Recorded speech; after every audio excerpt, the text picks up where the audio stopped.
1904 में, ये Lord Curzon की बात करेंगे, 1904 में भारतीय प्रौद्योगिकी विभाग की स्थापना करी इन्होंने, प्रौद्योगिकी की स्थापना की थी, बंगाल का विभाजन भी किया है।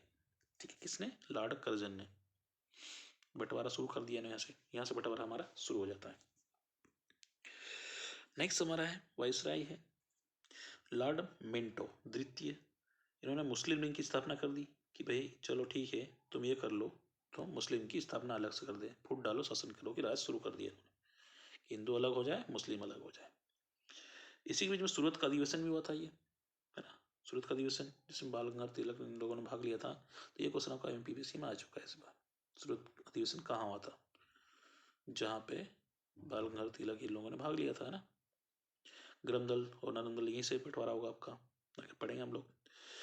लॉर्ड हॉर्डिंग्स द्वितीय, है ना, इनके कार्यकाल देख लेते हैं। 1911 में बंगाल का विभाजन रद्द कर दिया इन्होंने, नहीं हमें बंगाल का विभाजन नहीं करना, भारत में ही रहेगा वो, है ना, साथ साथ में चलो सब लोग। 1911 में ही भारत की राजधानी कलकत्ता से दिल्ली बनाने की घोषणा की इन्होंने घोषणा करी, और कुछ समय बाद बना भी दी इन्होंने। ठीक है, हम कलकत्ता में राज नहीं करेंगे, हम तो दिल्ली में जाके बैठेंगे। जहांगीर वगैरह उस समय चला गया था, जहांगीर का शासन था उस टाइम, उन्होंने एंट्री करी थी रॉबर्ट क्लाइव ने, लेकिन उन्होंने फिर नहीं बोला कि हम दिल्ली में ही राज करेंगे, दिल्ली से शासन करेंगे, तो उन्होंने अपनी राजधानी दिल्ली बना ली थी। 12 में करी थी, वैसे ने घोषणा 11 में कर दी थी। फिर 1914 में इसी समय प्रथम विश्व युद्ध शुरू हो गया था आपका। ठीक है, इस शासनकाल में लॉर्ड हॉर्डिंग्स तृतीय के, हॉर्डिंग फर्स्ट चला गया आपका। अब लॉर्ड चैम्सफोर्ड 1914, लॉर्ड प्रथम विश्व युद्ध शुरू हो गया, तो लॉर्ड चैम्सफोर्ड आया ये संभालने के लिए युद्ध को। कब? 1600 में, है ना, 1916 में से 21 तक चला ये। 1916 में होम रूल लीग की स्थापना करी ने, होम रूल की स्थापना कर दी। ठीक है, तो 1917 में गांधी जी का चंपारण सत्याग्रह भी चला इनके खिलाफ, है ना। फिर 13 अप्रैल 1919 को जलियांवाला हत्याकांड हुआ। ये इंपॉर्टेंट क्वेश्चन है, ये कई बार आ चुका आपका। कब हुआ? 13 अप्रैल 1919 को जलियांवाला बाग हत्याकांड हुआ था। जलियांवाला बाग हत्याकांड में वही इन्होंने मीटिंग करी, है ना, और गोले चला दिया था, किसने? जनरल डायर ने, 13 अप्रैल 1919 को। जी, 1919 को रॉयल एक्ट आया, है ना, 1919 में रॉयल एक्ट आया कि इसी समय पारित हुआ था, किसकी जांच करवाने के लिए? इसकी जांच करवाने के लिए। इसके विरोध में तो ये लगाया था ना, रॉयल एक्ट के विरोध में इन्होंने जलियांवाला बाग हत्याकांड में इकट्ठे हुए थे, उन्हीं में जलियांवाला बाग शुरू हो गया था। 1919 में एक और आपका अधिनियम भी पारित हुआ था, जो अभी खत्म हो चुका है, लेकिन वो पहले आपके सिलेबस में था, तो काफ़ी कुछ समय भी बताया गया कि आपका सिविल सेवा के जनक भी उसको माना जाता है, आपका नहीं, आपका यहाँ पे एमपी में सॉरी यूपीएससी के जनक भी उसको माना जाता है, सॉरी आपका 1926 में 1926 में इसकी स्थापना हुई थी। 1920 में असहयोग आंदोलन की शुरुआत हुई थी, है ना। नेक्स्ट, भारत के वायसराय इसी के समय 5 फरवरी 1922 को चोरा चोरी कांड हुआ था। चोरा चोरी कांड शुरू हो गया, काकोरी कांड भी इसी में होगा भी, है ना। फिर इसी के चोरा चोरी कांड हुआ तो इसी के समय में चंद्रशेखर आजाद भी जन्म लिया था अपने, भगत सिंह इसी में भाग लिए थे इन लोगों ने। ठीक है, तो ये भी हम पढ़ेंगे विस्तृत में इसको बारी बारी से। और इन्हीं के बीच में क्या हुआ था, जैसे आपका लॉर्ड रीडिंग, अब रीडिंग की बात कर रहे थे, रीडिंग के समय में रीडिंग ने क्या किया है, यहाँ पे एक सिविल सेवा की स्थापना यहाँ पे कर दी। कहाँ पे? भारत में, कि सिविल सेवा सर्विस यहाँ पे भी होना चाहिए, और इलाहाबाद में प्रथम परीक्षा आयोजित कर दी। लॉर्ड इरविन के समय में 3 फरवरी 1928 को साइमन कमीशन भारत आया। कब आया? सिविल सेवा प्रारंभ हो गया आपका 1 नवंबर 1926 को हो गया, बट यहाँ पे गांधी जी ने प्रथम बार कांग्रेस का अधिवेशन किया था 1924 में, बेलगांव अधिवेशन ना, 1924 में अधिवेशन किया था। उसके बाद कोई उन्होंने सम्मिल नहीं हुए थे कांग्रेस में, कांग्रेस के थे बट वो अध्यक्षता नहीं करी थी उन्होंने। इसी के समय में महात्मा गांधी का सविनय अवज्ञा आंदोलन शुरू हुआ था, है ना, किसके? लॉर्ड रीडिंग के समय में। 12 नवंबर 1930 को पहला गोलमेज सम्मेलन हुआ था। 4 मार्च 1931 को गांधी जी ने इरविन सम्मेलन में भाग लिया था। कब लिया था? 4 मार्च 1931 में, दूसरे में भाग लिया था, पहले में तो भाग नहीं लिया पाया था वो। और राजतंत्र सविनय अवज्ञा आंदोलन स्थगित कर दिया उन्होंने, खत्म कर दिया। ठीक है, कौन आ गया आपके? Lord babies. नेक्स्ट है हमारा लॉर्ड वेलिंगटन। लॉर्ड वेलिंगटन आया उसके बाद में 1931 में द्वितीय गोलमेज सम्मेलन हुआ, इसमें गांधी जी ने भाग लिया था। ठीक है। 1932 में तृतीय गोलमेज सम्मेलन हुआ। ठीक है। डॉक्टर अम्बेडकर ने तो हर गोलमेज सम्मेलन में भाग लिया था, बट बाकी उन्होंने लिया था, पुनः समझौता इसी बीच में हुआ था इनका, है ना। 1932 में गांधी जी और अम्बेडकर के बीच में पुनः समझौता हुआ। देखिए, ये दूसरी गोलमेज सम्मेलन में भाग लिया था इन्होंने, और जो अंग्रेजों की जो बातें मानी नहीं थी तो उनको जेल में बंद कर दिया था पूना में, तो इन्होंने वहाँ समझौता कर लिया किससे, अम्बेडकर जी से, और फिर इन्होंने उनकी पार्टी में शामिल हो गए थे। भारत सरकार अधिनियम 1935 इस समय में पारित हुआ, चूंकि इन्होंने 1919 का विरोध किया, उन्होंने शासनकाल बंद कर दिया कि हमें 1919 अधिनियम नहीं चाहिए, हमें 1935 लागू किया, तो उन्होंने मांग करी यहाँ पे, और 1935 लागू 1937 में लागू हो गया ये। फिर लॉर्ड वेलिंगटन चले गए 1936 में, उसके बाद लागू हुआ कब, 1935 अधिनियम। फिर लाल लिनथिको, इनका शासनकाल अच्छा रहा हमारे पास। वायसराय के तौर पर यह सर्वाधिक लंबा कार्यकाल रहा इनका। प्रथम आम चुनाव 1936 से 37 में इसी के समय में दौरान हुआ था। प्रथम आम चुनाव भी इनके शासनकाल में हुआ था। 1940 में अगस्त प्रस्ताव लाया गया था, लेकिन इसी को गांधी जी ने बोला था कि ये तो हमारा पुराना चेक है, हम इसको स्वीकार नहीं करेंगे, हमने जो मांग करी थी वो हमें दीजिए। ठीक है, इसको ठुकरा दिया। क्रिप्स मिशन 1942 में आया, इसको भी ठुकरा दिया, नहीं हमें तो आज़ादी चाहिए, हमें कुछ नहीं चाहिए, हमने जो मांगा था पहले वो नहीं मिला, अब नहीं चाहिए हमें, है ना। तो लेनी थी वो, ने दिया तो था लेकिन वो लेट दिया था, इसलिए इनको ठुकरा दिया था। नेक्स्ट अब देखेंगे हम लोग, तो यहाँ भारत के वायसराय, आपको पता ही है कि 8 और 9 अप्रैल में इसी के बीच में, है ना, किसी के शासनकाल में लेनी थी, यहाँ पे आपका भारत छोड़ो आंदोलन शुरू हो गया था 8 और 9 अप्रैल, याद रखना। ठीक है, अगस्त के बीच में इन्होंने भारत छोड़ो आंदोलन शुरू कर दिया था इसके विरोध में। भारत के वायसराय फिर देखें लॉर्ड माउंटबेटन, ये काफ़ी सिंसियर आदमी थे। लॉर्ड बेंटिक से शुरू हुआ था और आपका लॉर्ड माउंटबेटन पे आ गया। ठीक है। भारत का अंतिम वायसराय था ये, कौन था, अंतिम वायसराय था आपका। स्वतंत्र भारत का पहला गवर्नर जनरल था। स्वतंत्र भारत का, भारत ही नहीं था, स्वतंत्र हो गया था भारत, भारत इन्होंने स्वतंत्र करवाने के पीछे ही नहीं हाथ था, बाकी तो मान ही नहीं रहे थे, लेकिन उन्होंने बोला नहीं मैं करवाता हूँ, इनको भारतीयों को दो हक, अगर वो राज करना चाह रहे कोई दिक्कत नहीं, हम छोड़ के चले जाएंगे, है ना। तो माउंटबेटन योजना इन्हीं की देन है। ठीक है। फिर 15 अगस्त 1947 को हमारा प्यारा भारत अंग्रेजों का स्वतंत्र हो गया। कब हुआ, 15 अगस्त 1947 को। वैसे घोषणा इसकी 46 में हुई थी, जून में हो गई थी कि, और इन्होंने मार्च में बोल दिया था हम छोड़ चले जाएंगे, आप लोग अपने हिसाब से कर सकते हो, है ना। बट इनको स्वतंत्र रूप से ये चले गए थे 15 अगस्त 1947 को, में झंडा लहरा दिया था। फिर क्या हुआ, ये तो आपके भारतीय गवर्नर जनरल हो गए। फिर आपके भारतीय गवर्नर जनरल, स्वतंत्र भारत के प्रथम अंतिम भारतीय गवर्नर जनरल है ना, आपके सी राजगोपालचारी बने थे, है ना, 1948 से 50 के बीच में रहते। ठीक है, तो हम क्वेश्चन कर लेते हैं, ये आपका क्वेश्चन आंसर और इसमें भी आया है। 1905 में किस वायसराय ने बंगाल का विभाजन किया था, फेमस है आपका आदमी ये, कौन, कर्जन, कर्जा ही कर्जा, ले नीति को तो बाद में आया था, लिप्टन बाद में आया था, रिपिन आपको वही है जनसंख्या वाला, तो ये आपका आएगा। वारन हेस्टिंग्स में बंगाल के पहले गवर्नर जनरल बने थे, कब बने थे ये, वारन हेस्टिंग जो थे कब बने थे ये, हेस्टिंग कार्यकाल हम देख ही चुके हैं, रॉयल टेक्ट लाए थे ये, तब के 73 में बनेंगे। राज्य हड़प नीति सिद्धांत किसने लिया था, डलहौजी ने। ठीक है। भारत का पहला वायसराय कौन था, भारत का पहला वायसराय, है ना, विलियम बेंटिक था ये, बताइए आपको, वायसराय ना, पहला भी था और अंतिम भी था। विलियम लॉर्ड माउंटबेटन था, लेकिन बेंटिक प्रथम था। प्रथम गोलमेज सम्मेलन के दौरान इनमें से कौन भारत का वायसराय था, जब गोलमेज सम्मेलन हो रहा था तो कौन था,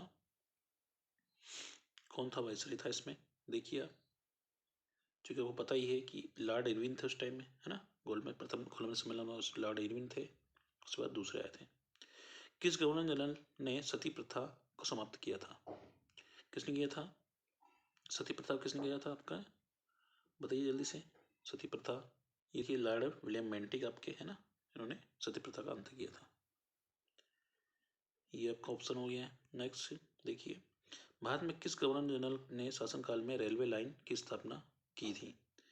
रेलवे लाइन तो इन्होंने भी सही थी अपने डलहौजी ने। तो 57 के विद्रोह के समय भारत का गवर्नर जनरल कौन था? विद्रोह के समय है ना, कौन था आपका? हम देख चुके हैं कि आपके कैनिंग थे। स्वतंत्र भारत के प्रथम भारतीय गवर्नर जनरल कौन थे? तो आपके स्वतंत्र भारत के